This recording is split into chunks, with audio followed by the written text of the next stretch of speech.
जुमदा रादाब नायगिरि साफ्रोमबो रायजो राजाफोरखौ सिगाङावनो बरायनानै लाग्रोबाय। दा बे समाव आं दंफैयो गसाइगाव महकुमानि सिङाव थानाय जान्दासगुरि गामिनि गंसे गोरिब न'खराव। दा बिथाङा जोंनो मा फोरमायगोन बेखौ फै जों मिथिना लानि।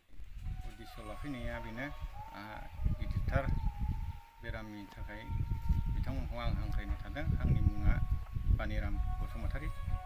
दा न'खराव निरुपाय राहा गैयिनि थाखाय बिथांमोननि चेनेल हिसाबै आङो हांख्रायदों। दा हाबो गैया, मोसौबो गैया, फिसाफ्राबो गासिबो हिनजावफोर गोजा।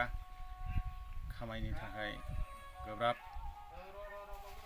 दिहुननो बारि बागान औवा बागान फानजोब्बाय।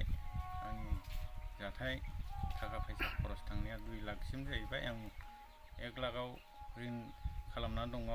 दा अननानै एसे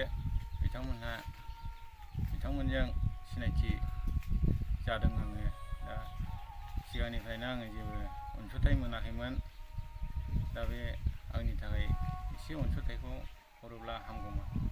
लुबैनाया बेनो, दा आंनि हिन्जावा गिदिरथार टिउमाराव थांनो हमबाय। सिगां अन्थाइमोन, दा अन्थाइखौ अपारेसन खालामनायाव थाइथामानो मोनबाय। दा बियाद मथा-मथि बियादाव गिदिरथारमोन। दा बियादखौ बख'नायनि माबायावहाय थाबाय। बोसोरनैनि उनाव दासिमबो क्लियार जाया आंनि हिन्जावा।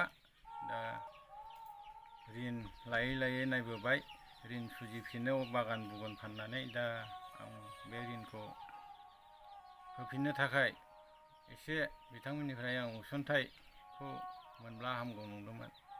आं खावलायनाया बेनो आरो।